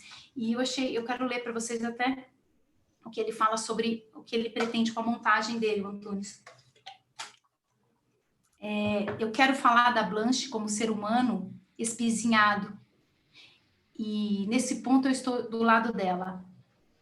Essa ação ferrada do homem contra a qual eu luto sempre. Tem o negro, a mulher, o homossexual, o transgênero. Estou discutindo os perseguidos, os maltratados pela sociedade. Uma entrevista que o Antunes deu falando do porquê ele fala desse texto. Então, e o Augusto também, você falou dos títulos, né? Acho que a gente pode discutir sobre isso. Vocês viram como o título, ele é muito sensível, né? E ele pode também modificar totalmente uma obra. A Beatriz disse que, a Mantovani, acredito sobre o nome dela, disse que ela ficou chocada, ela viu a peça, leu a peça e ficou chocada com o final. Deixa eu ver mais alguns outros comentários aqui para a gente abrir, depois vocês podem falar. Uma coisa que eu lembrei, essa censura que vocês viram nas peças longas e que foram para os filmes, elas não aconteceram muito nas peças em um ato. Por quê? Porque elas não chegaram nem a ser encenadas, né? Nem foram encenadas. Ele teve que fazer, como eu falei na aula passada, maquiar. Gianni, ela fala que o diretor faz um papel de adaptador. Sim, né? A gente, como eu falei, vocês podem pesquisar, tem bastante material falando disso. Os estudos da tradução tem um campo específico para a tradução teatral, e tem pessoas, tradutores, que querem traduzir só arte, né? Eu, por exemplo, como tradutora, escolhi que eu vou traduzir roteiros institucionais, temas ligados a marketing, à arte, e aí eu trato como temas sensíveis e eu analiso o público-alvo, o meu olhar, e teatro eu gosto de traduzir em conjunto. Mas quando isso não é possível para o tradutor, sim, o diretor acaba sendo um adaptador no final, né? E aí o Alexandre Pisiolo fala que a peça tem a peculiaridade de ser traduzida por quem encena. A maioria das vezes, pelo que eu e o Augusto pesquisamos, sim, mas nem sempre, né? Como a pessoa pode pegar um texto já traduzido e depois ela faz certas modificações. E aí, também aberto para discussão, a Ana Roseto fez uma pergunta retórica, né? O que seria uma cena de bom gosto para um estupro? Bom, eu vou fazendo os outros comentários durante. Você quer comentar, Augusto? Quero comentar rapidinho, mas eu acho que eu consigo, não sei se interessa vocês, eu acho que eu consegui, não consigo não. Depois eu coloco o vídeo para vocês. O que seria uma cena de estupro de bom gosto? E não dá para falar. As pessoas falem, podem falar. O João também, Dóia, está falando que a dissertação de mestrado dele também foi relacionada à peça. Em relação à tradução, João? Pode comentar aqui, ou pode falar se você quiser comentar alguma coisa. Ok, posso rapidinho? Claro. Eu trabalhei o texto dramático, e não assim, detalhes como Augusto trabalhou aí. Os detalhes que Augusto trouxe foram muito relevantes. Tanto para você entender também da história, como também essa questão da tradução. Isso trouxe muita informação boa para a gente. Parabéns, Augusto. O que eu vi foi sobre... Eu foquei no núcleo, entre essa dualidade entre as ações de Etos, de Blanche e de Stanley. Eu não fui advogado do diabo, mas eu falei que cada um tem a sua história. Então, trabalhei a ética de Hegel, que fez um contraponto, quer dizer, de certa forma, um meio termo nessa história, porque tanto um como o outro teve os seus motivos para agir como agiram dentro da história. Então, eu trabalhei justamente essa questão, um pouco filosófica e literária, usando Hegel. Obrigado. Se alguém estiver interessado, que depois quiser ler, eu posso depois compartilhar. Você colocou aqui, ó, ele colocou, não foi você que colocou o link? Não, alguém. Quem colocou? Não, Luiz, foi outra que pessoa. Dissertação de mestrado também foi relacionada à peça. Luiz, você colocou um link de uma dissertação. A minha. Obrigada. É a minha. Coloca, João, a sua aqui também, que as pessoas já podem acessar, né? Aí o Tiago mencionou em algum momento aqui que na peça Navalha na Carne também foi considerada inadequada, né? Você está falando de quando, Tiago?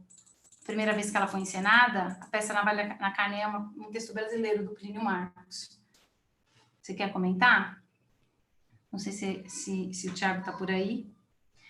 Enquanto o Tiago aparece, não sei se ele quer comentar. Tem aqui alguém que comentou, não sei se foi o Tiago também, sobre essa coisa do bumbum e do traseiro, né? Que ninguém mais fala traseiro. Como que é? Como for, Mas então, você estava falando do filme, né, Augusto? E como ele veio à época, né? O Brasil, né? Ele veio assim para o Brasil, né? Então, assim, não sei se fala essa palavra na peça. Não, no filme. Não, no filme quadril. Quadril, não. Na peça, no texto da peça, a rubrica diz quadril. Quadril. Ele dá um tapa no quadril dela. Provavelmente, é óbvio, a gente já sabe disso, nos ensaios isso foi andando, esse tapa já foi para a bunda. Aí eles acharam que aquilo era melhor, porque representava tanto o tapa na bunda da hora do ato sexual, quanto o tapa na bunda de casal, enfim. Bom, aí eu não vou me meter em coisas de casal. O escritório do Brin foi contra e falou que aquilo não podia fazer. E aí, quando o escritório do Brin volta, ele usa a palavra, essa palavra acho que vem do francês, derrière. Acho que é isso, essa palavra que vem do francês, derrière. Não é nem buttocks, nem... Eu acho que ela vem do francês, entendeu? E a dublagem brasileira e a legendagem brasileira usam traseiro. Traseiro, muito. Usam aí, naquela época, usam, né? Não, usam agora, ainda usam. Não sei como é que está hoje, não sei como é que está, mas ainda tem muita coisa. Olha, eu não sei, gente, eu acho que o negócio está voltando. Eu estou muito assustado, eu estou achando que está voltando, porque sábado retrasado eu assisti um filme que eu assisti na década de 90, chama-se Malícia, e eles cobriram a TV fechada, a televisão fechada, está cobrindo os corpos já. Então ela levanta, Nicole Kidman, ela levanta nua e vai andar assim. Então ela aparece inteira, de costas, nua. Aí a TV fechada já está cobrindo, vamos falar assim, já está cobrindo as bundas. A TV fechada. Imagina, mamilo, o Instagram pode ver mamilo de mulher que ele enlouquece, eles ficam doidos. Eu não sei se aquilo é uma pessoa ou se aquilo é um algoritmo, não sei o que é aquilo. Aquilo é uma coisa insana. Entende? Então, eu não sei. Eu estou preocupado porque eu estou achando que a gente está voltando. A gente já não está avançando mais, já estamos voltando. Então, cada um sabe uma coisa, eu não sei nem o que falar. E eu achei interessante essa coisa do polaco, né? Do Polish, que essa coisa de etnia, né? Complexo, né? Porque também você vê, naquela época teve-se que agradar gregos e troianos. Não dá para agradar todos, né? A arte tem isso, gente. Não dá para agradar todos. E aí tem que... E o cinema é diferente do teatro, né? Quer dizer, o teatro que era antes do advento da pandemia da internet. Mas o cinema chega em lugares todos que a gente nem imagina, né? Inclusive, alguém pediu aqui, Araceli, ela pediu o link do filme. Eu não entendi se é o link do bonde, da versão que o Augusto deu, ou só esse link que ele ia apresentar. O filme inteiro você não tem link, né, Augusto? Não está disponível na internet, né? Não tá? Eu baixei no Torrent. Eu baixei o filme.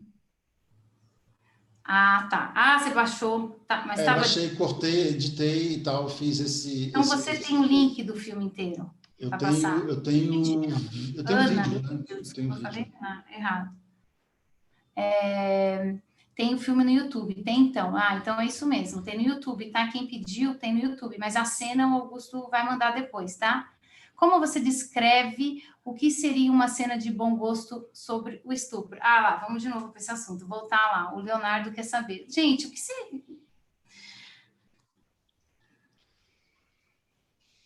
Posso tentar colocar o filme de novo? Posso tentar? Vou tentar aqui de novo. Vou tentar aqui de novo, porque... Vamos ver se eu consigo.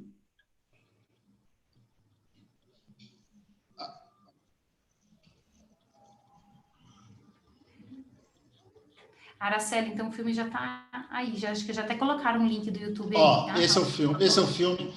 Olha o tapa.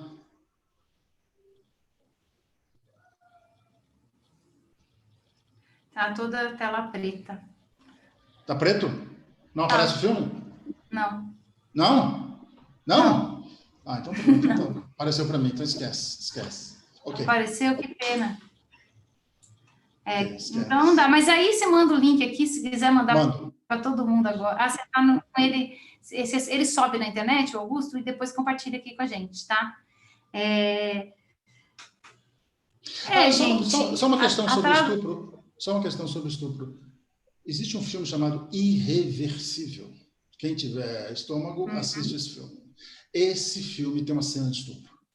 Eu acho que ela tem... Eu não sei se são 4 minutos ou se são 7 minutos. 7 minutos, quase câmera na mão. A cena é muito simples. É uma cena de estupro. E ele faz com câmera na mão, ou é um plano de sequência, e aí você vê o estupro inteirinho. Você vê a cena inteirinha, do começo ao fim. A do Tennessee, desse filme que a gente está discutindo, ele agarra ela, puxa para lá, puxa para cá, puxa para lá, puxa para cá, e ela joga uma garrafa que ela já tinha quebrado na mão, no espelho, o espelho se quebra. A Aline está perguntando quanto tempo tem essa cena do filme, do estupro, entre aspas. Dessa do Tennessee, né? Essa do Tennessee. Então, é só isso. Ele tem uma conversa com ela rápida, aí ele vai para cima dela e eles falam umas coisas. Isso tem 1 minuto, mais ou menos. Esse momento específico tem 1 minuto, 1 minuto e meio. Aí ele só segura ela pelos braços, porque ele vai segurar a garrafa, que ela quer cortar ele com a garrafa. Para lá, para cá, joga ela para cá e alguém quebra o espelho. Então, o espelho é a metáfora de que ela se despedaçou. Então, Blanche se despedaçou. É o máximo que eles conseguiram chegar. Agora, esse filme Irreversível é assustador. Esse não é para qualquer um. Eu não consigo mais assistir. Desde que eu tive minha filha, gente, há 2 anos, eu não consigo ver drama. Quando eu estava grávida, eu não conseguia entrar no teatro para ver drama. Eu tentei ir ao teatro 3 vezes grávida, as 3 vezes eu saí passando mal no meio. Eu não consigo mais. Mas, apesar de eu não conseguir mais, eu quero comentar algo que eu e o Augusto comentamos. Lá nos meus slides vai ter um link para vocês acessarem uma matéria de um grupo que faz teatro em escolas para adolescentes. E lá eles querem falar de temas sensíveis. Eles optaram para falar de temas sensíveis. Homossexualidade, racismo, confrontos... guerra, enfim, bullying, eles optaram dramas familiares, estupro, optaram para levar esses temas para os adolescentes nas peças, porque acredita-se, esse grupo de pesquisadores, né, que trabalham temas sensíveis no teatro para adolescentes, eles acreditam que vivendo, entrando em contato com esses temas, prepara esses adultos, esses quase adultos para a sociedade, porque eles vão encarar. Então, assim, foi uma escolha. Claro que um cuidado, né? Cuidado para que se os pais da criança não querem, por exemplo, um papel de prostituta, não querem que essa criança, esse adolescente interprete esse papel, não vai interpretar. Se ela não quiser, não vai. Se não quiserem assistir, não vão sabendo, entendeu? Mas colocam essas questões, porque eles acreditam que a gente encarando essas questões, sabendo que elas existem, e discutindo sobre elas, a gente cresce, né? Então, se vocês também quiserem comentar sobre isso, porque tem muito a ver com o que a gente discutiu na aula passada também, né? A arte tem esse lugar, né? A gente olha aquilo que passou como uma ficção e a gente discute sobre esse problema e a gente se transforma a partir dele. Então, e aí, como fica a censura nisso? Como fica... como agradar a todos, né? Necessidade necessita isso. E aí, nesse sentido, onde você... diferente do teatro, né, que dá para a gente até direcionar um pouco o público e como a gente vai apresentar, você pode escolher não mudar nada e apresentar do jeito que é em determinada sociedade e correr os riscos, né, e discutir sobre o tema, ou modificar para que aquele grupo de pessoas para que se destina tal peça veja e entre em contato com aquela obra, independente não, sem entrar em questões sensíveis. Já o cinema é muito mais abrangente. Então, isso é um tema para ser discutido. Vejam, depois leiam essa matéria. A Bruna, muito interessante a iniciativa, até que a censura apaga, e se a coisa não está visível, ela não pode ser combatida ou normalizada. O caso da homossexualidade. O aforisma principal de Irreversível é: o tempo destrói tudo. A cena do estupro é indelével. Quem escreveu foi a Lara. Gente, mas vocês não querem comentar aqui, falar com a gente, discutir? Vamos, os microfones estão abertos. O João fez alguma coisa com a cabeça, eu vi que ele queria falar. Pode falar, João. Eu queria comentar isso que você falou, do que quanto uma obra de ficção ela é tão forte que mexe com você que você não consegue vê-la em certas cenas ou em alguma coisa assim. Veja, Um Bonde Chamado Desejo é uma obra de ficção, só que ela parece ser tão real que você acaba sentindo essa catarse de sofrer com um personagem. Então, eu acho que, já como Tennessee também trabalha muito esses temas sensíveis e faz, pela boca de um personagem, parecer uma coisa real, eu acho que deve ser por isso que muitas vezes as pessoas... até vi no chat aqui o pessoal dizendo: eu acho que eu nunca vou ver essa peça ou esse filme. Mas, veja, para isso, a arte é para isso. E quando a gente se propõe a traduzir um texto literário, a gente é para comover mesmo. E, assim, a gente é instrumento nesse entorno. Então, eu acho muito importante, muito válido levar isso em consideração, que a gente não está falando de algo que aconteceu realmente, mas como Aristóteles falou, de que a gente está contando, digamos assim, a gente está falando do que poderia ter acontecido, algo que poderia ter acontecido. Então a gente meio que sofre, ou a gente vibra, ou a gente sofre raiva, sofre esses sentimentos. Então eu acho que você precisa mesmo se permitir a isso. E numa tradução, quando você traduz o texto, como Augusto levantou essas questões do... Oi? Perfeito. Excelente. Na minha opinião, você devia de manter esse título curto, metafórico, que eu acho que causa muito mais impacto. Tá? E aí, nos itens, né, você, enfim, escreve lá o que você achar que deve estar. Né? Desculpa, Priscila, que entrou? Quem que entrou agora falando? Eu não entendi o que ela falou. Se tinha a ver com a fala do João? Eu também não consegui entender um pouco. Se eu posso entrar, falar alguma coisa?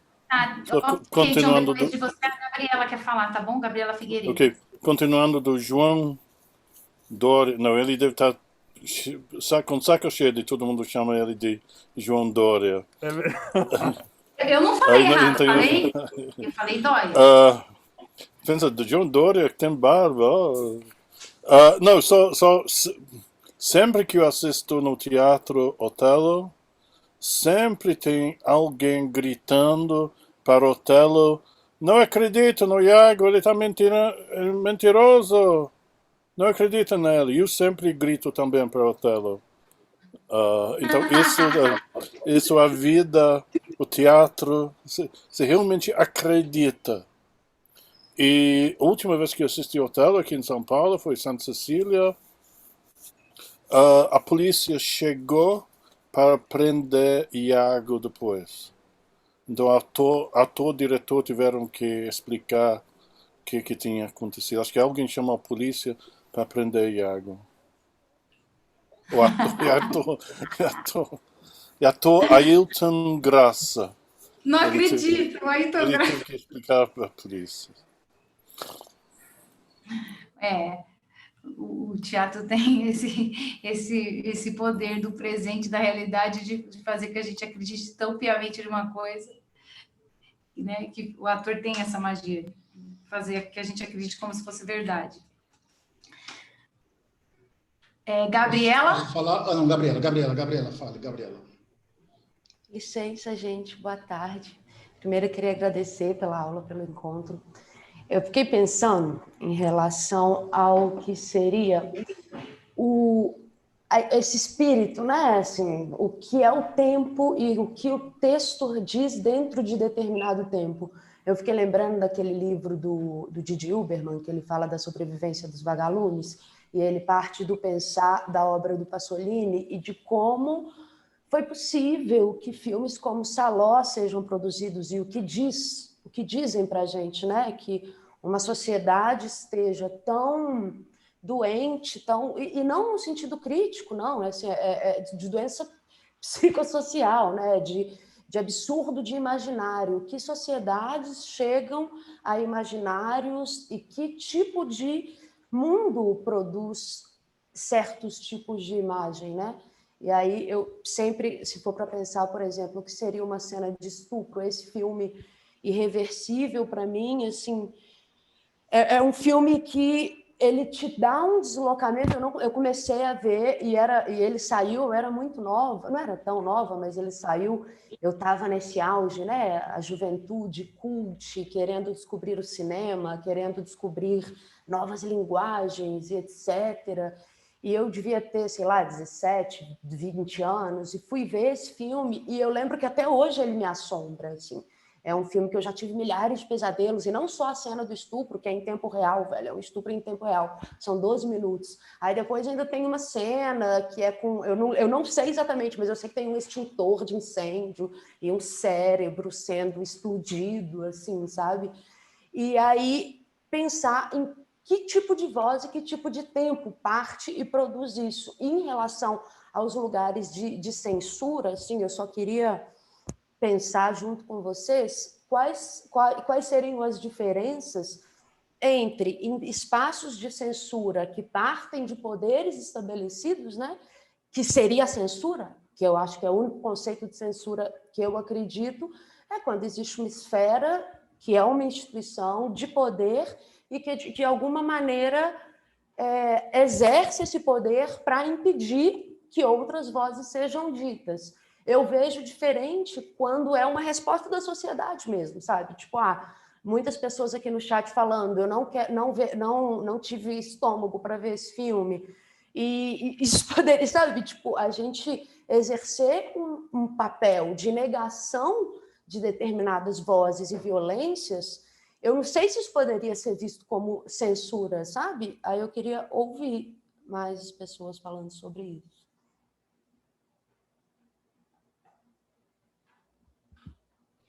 Eu me interessei. Posso falar? Alguém quer falar?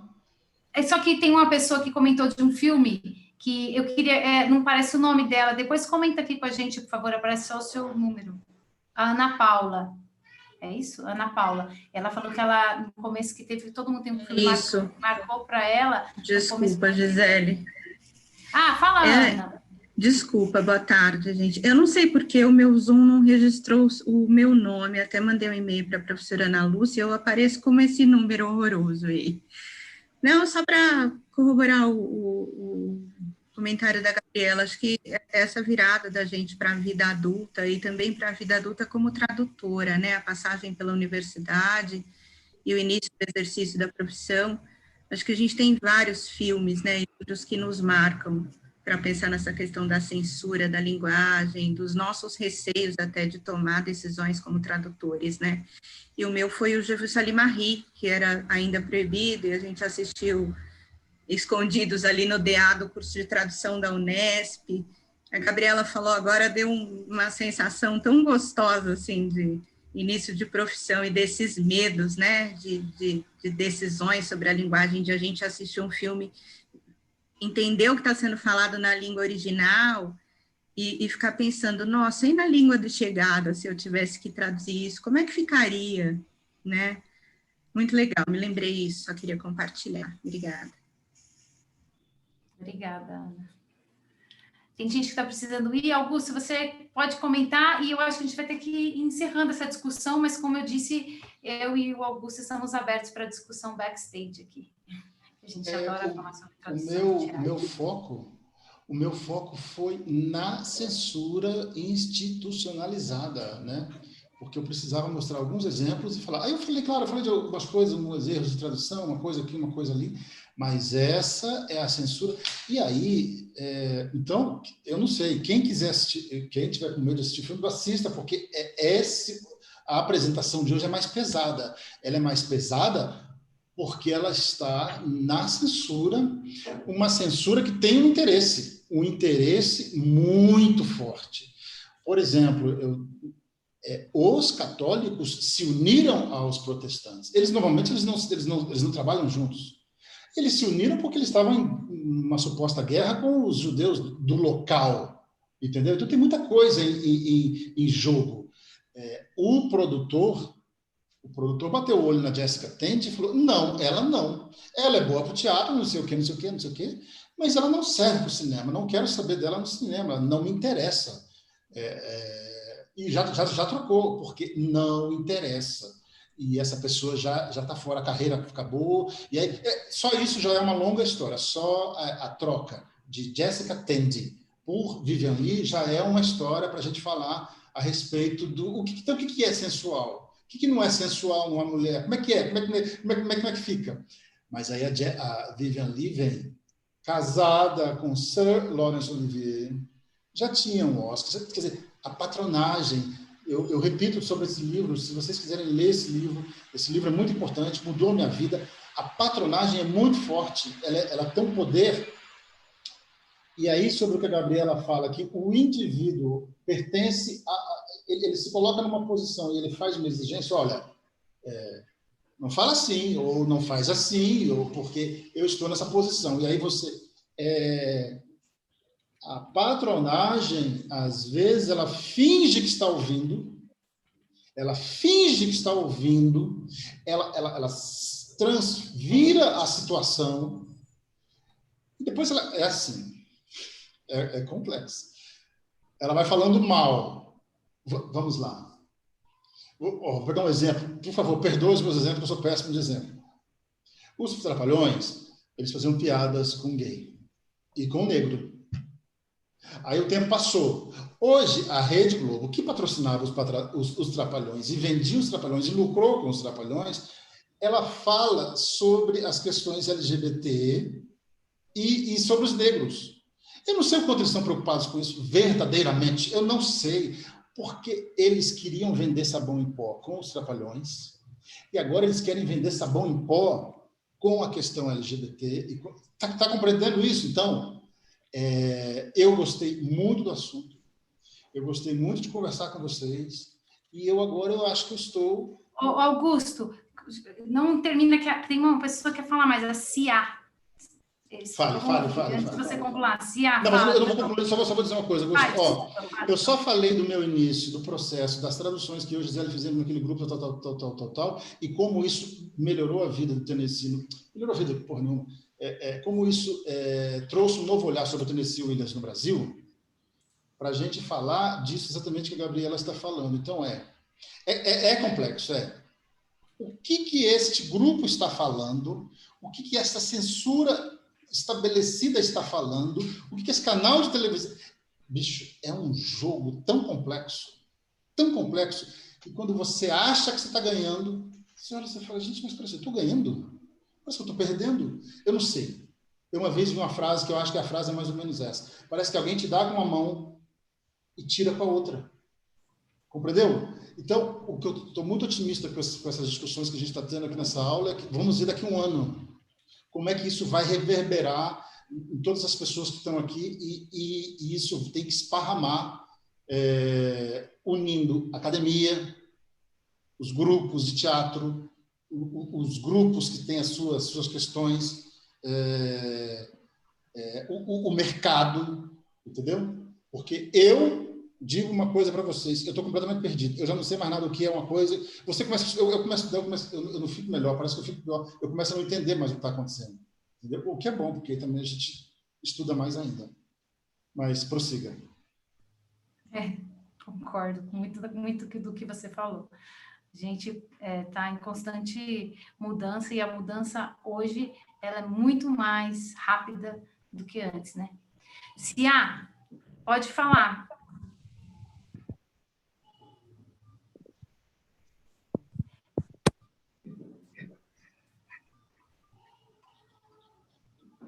A gente não te ouve, a gente te vê, mas não te ouve.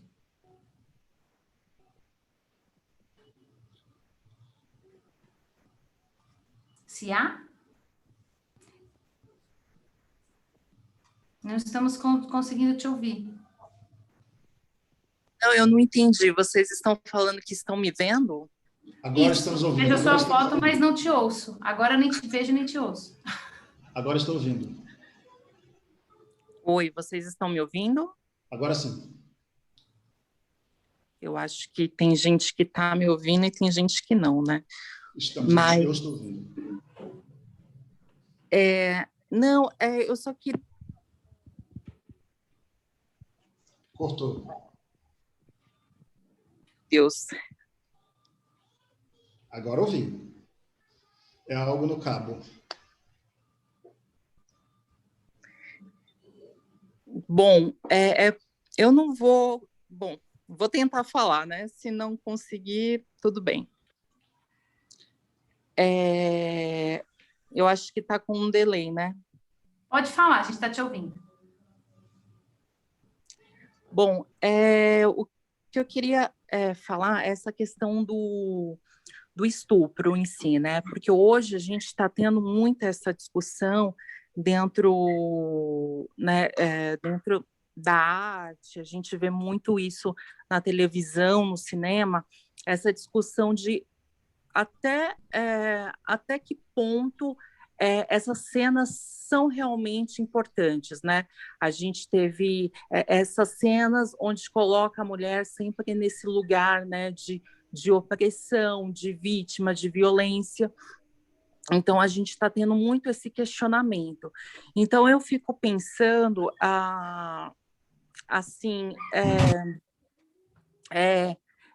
eu concordo muito com o que a colega falou, dessa questão da censura da sociedade e tudo mais. E eu não sei, assim, eu acho que para a gente que é mulher, né, para a gente que está dentro desse campo do feminino, do que é considerado feminino, construído como feminino, a gente, todo dia, há relatos, há histórias de vítimas de violência doméstica, de estupros.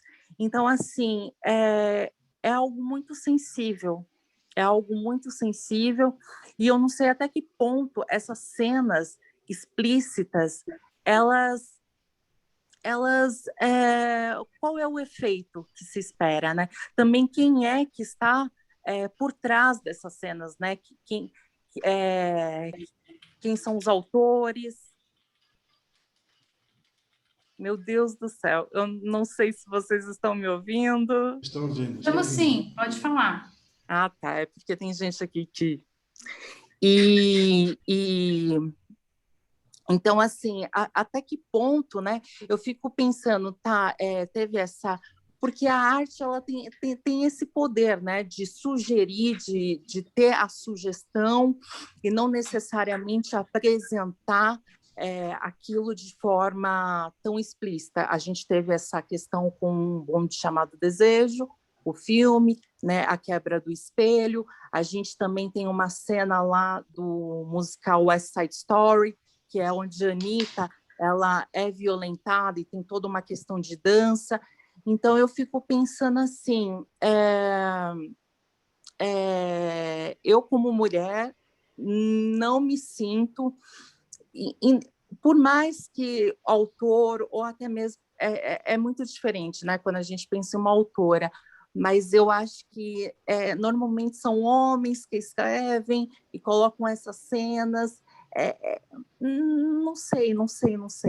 Acho que a gente tem muito o que conversar, né? Acho que isso já aconteceu lá no passado, mas a gente tem que pensar quem é que estava ali roteirizando, dirigindo, né? O quanto mulheres colaboraram, né? O quanto mulheres ajudaram a refletir sobre isso. Então, acho que a gente não fez muito parte. Então, agora a gente está tendo esse poder de falar, não, isso é legal, isso não é legal. Essa questão da censura também institucional, no sentido assim, eu acho também, eu sou contra a censura, toda essa questão, né, de um conservadorismo, de um reacionarismo, mas eu fico pensando, né, que às vezes nem tudo é 100% bom, 100% mal. A gente tem que tomar muito cuidado com essa visão aí muito dual, muito maniqueísta, porque assim, eu fico pensando até que ponto essa censura, claro, ela foi muito ruim, mas até que ponto o que há de positivo nela, né? Ela censurar essa cena, né? O quanto a gente pode pensar de positivo nisso, ou fazer com que... Aí é um terreno um pouco perigoso, né? Mas pensar como esses artistas tiveram que pensar em outras ideias e não ir no que é óbvio, no que é simples. E assim, eu sou formada em História, né, também pela USP, e acabei de me formar, e eu lembro de uma questão logo... Bom, só para pegar um exemplo rapidinho aqui, quando a gente pensa nas visitas inquisitoriais no que a gente fala como, né, período colonial do Brasil, o quanto isso também foi uma questão de controle, de poder, mas que muitas vezes protegeu mulheres, mulheres de violências, mulheres de coisas bem terríveis. Então, eu fico pensando nisso, né? É tudo muito ruim, ou a gente pode pensar que não, tem coisas boas que a gente pode pegar e refletir. Era mais uma reflexão, gente, assim, em cima disso tudo. E desculpa aí o transtorno. Cia, essa sua discussão, esse seu comentário tinha que ter vindo meia hora atrás para a gente comentar muito, porque o que teve de comentário aqui escrito, porque é verdade, a gente tem, assim, são pontos de vista, eu acho, né? Acho que a gente precisa discutir, esse é um espaço, como eu falei antes, aberto para discussão desses pontos de vista, né? E também ponderar os limites, né? Para ver até onde é censura e até onde você está preservando algo e mudando a sociedade, a forma da sociedade olhar algo, né? O ponto de vista de algo. São muitos fatores a serem levados em consideração. Então, tem muita gente que concorda com a sua opinião, tem pessoas que já acham que se ainda está existindo esse tipo de coisa no mundo, ela precisa ser mostrada, para ser discutida. Então, isso que você trouxe é uma porta aberta para diversas discussões, que infelizmente hoje a gente não vai ter como comentar mais, mas adoramos você ter trazido esse tema. Tem muita coisa escrita aqui, todo mundo acredita que leu, não vou poder ler mais tudo. A gente vai tentar até salvar esses comentários aqui, esses finais, e mandar para vocês também. Vocês podem ler e formular questões e trazer para a gente discute. A gente está pensando aqui, o Great, em fazer mais cursos e, de repente, fazer um curso mais longo, focado em determinada área da tradução e da adaptação. Então, essas questões podem ser transformadas em um novo material de aula. Ok? Então, muito obrigada. Augusto, por favor, finalize a sua aula. Gente, muito obrigado. Eu falei da censura institucionalizada e, obviamente, esbarra na outra, não na outra censura, mas nas questões que as outras pessoas